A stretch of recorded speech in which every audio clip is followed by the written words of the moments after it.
People talk about the brain being like a muscle, right? Which it isn't. The brain is not a muscle. It's because it doesn't act in the same way as a muscle does. But what is similar about how the brain works and how muscles work is that you do not build learning and memory in the moment. You build it in the gap between the learning period, like periods, or revision sessions, or whatever it is, right? So Let me when you just go sit to the on that gym, for a second. I'm sorry to just interrupt your yeah, train no, of thought and your flow, but people. That is no one knows that. I didn't know that until about 6 months ago. That well, I should say longer than that. I've been working longer than that. Yeah, so that's just the fact that process occurs after the fact, not Mm. during the fact. Is please explain, my man, because that is just bamboozling. Let's do it. Okay, so we've got our neurons, and basically those neurons take time. So let's think of it in the very muscle capacity for a second, right? So when you go to the gym, if you let's say you're doing arm day, right?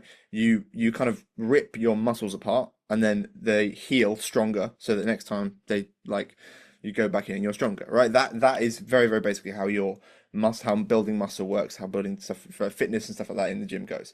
Your brain does not kind of rip itself a new one and then have to repair itself in that physical way, right? But what happens when you fire those neurons, your brain realizes it needs to grow neurons in that area and starts to develop and connect more neurons in that area. So we've done a 30-minute revision session on history. 2 days later, we go back to that same topic, we did that same subject. We have, in that period of time, our brain has developed and grown neurons more in that area, more in that are more connected in that area, which means we have a greater memory of it. But we need to now practice it again. And when we are actively recalling that information, neurons do not grow that quickly. They grow fast, kind of how like plants grow and stuff, but not like immediately and in the moment. But you're building the memory through the gaps between it. And I think we should bring sleep in here, and we will do an episode on sleep in a few weeks because we touched on it Yeah, last week and we're man. talking about it now. But when you go to sleep, one of the most amazing things about what happens when you Let me get sleep my is spectacles on for this because this is some fancy got to stuff, get the man. glasses on for sleep, man.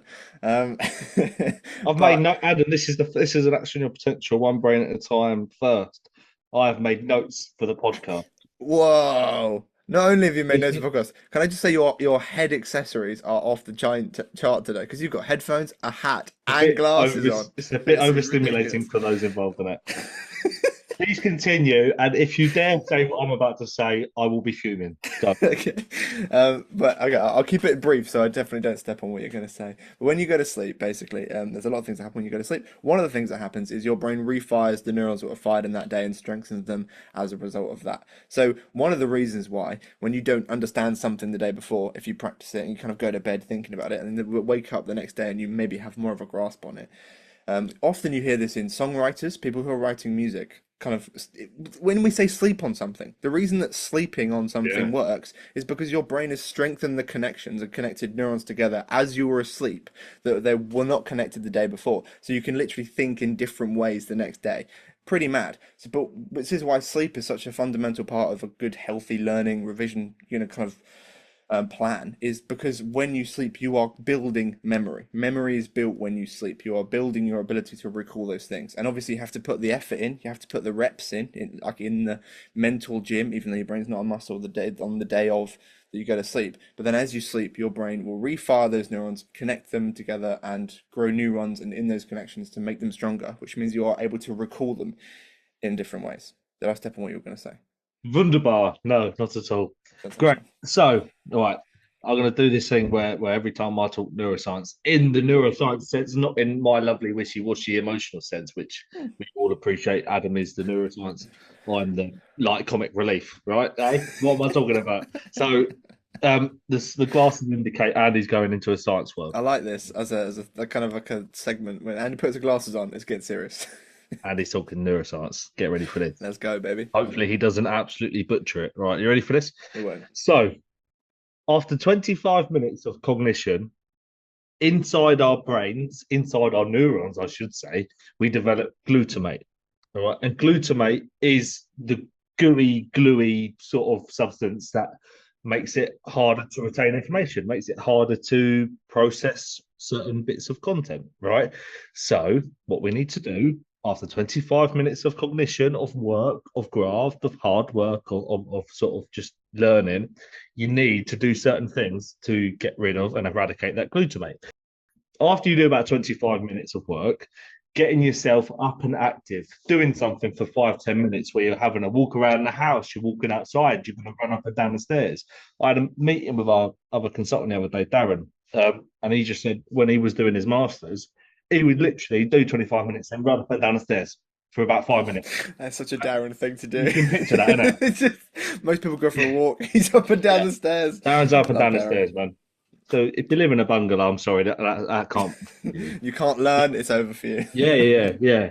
But so you go and do something physically active, and what happens there is that the glutamate buildup is a really strong way of eradicating that buildup, right? Mhm. And sleep, as Adam touched on there, sleep is the other way of doing it. Sleep, what happens in the sleep, there are certain sleep cycles, and cerebral spinal fluid gets released and cleans out the brain and helps eradicate that glutamate as well. All right. So those are the Whoa. two ways to really help with sort of that sort of cognitive overload that we'll be experiencing. And when you feel tired and you come home from work, I remember it when I was a kid. Mum and dad coming home from work and being like, my brain hurts, my eyes are hurting. It's because you have just been fully focusing for such a vast amount of time the whole day that you haven't eradicated any glutamate buildup. So you've had such Yeah. a buildup of plaque that your ability to retain new information and process old information is hindered massively. Literally, that you're Done, exactly mate. right. Your brain is gunked up with stuff, so the connections in your brain are not as working as well, which is why you feel tired. Which is why when you don't get enough sleep the next day, you do not feel like your brain works. You're slower. You're kind of not paying attention so much. It's because your brain is gunked up. It's like it's unclean. It For needs real. to be, it For needs real. to have its sleep process and stuff. And I think that's exactly right. You just smashed the neuroscience there. I'm gonna take the mantle of being the light comic relief now. And you're now the neuroscience guy. That was amazing. Very, very well done. Round of applause. Glutamate. Didn't expect a glutamate in the podcast. I hadn't written that down. So well done. I hand in my resignation. I'm finished. He's peaked. He's peaked, I'm lads. done. He's peaked, lads.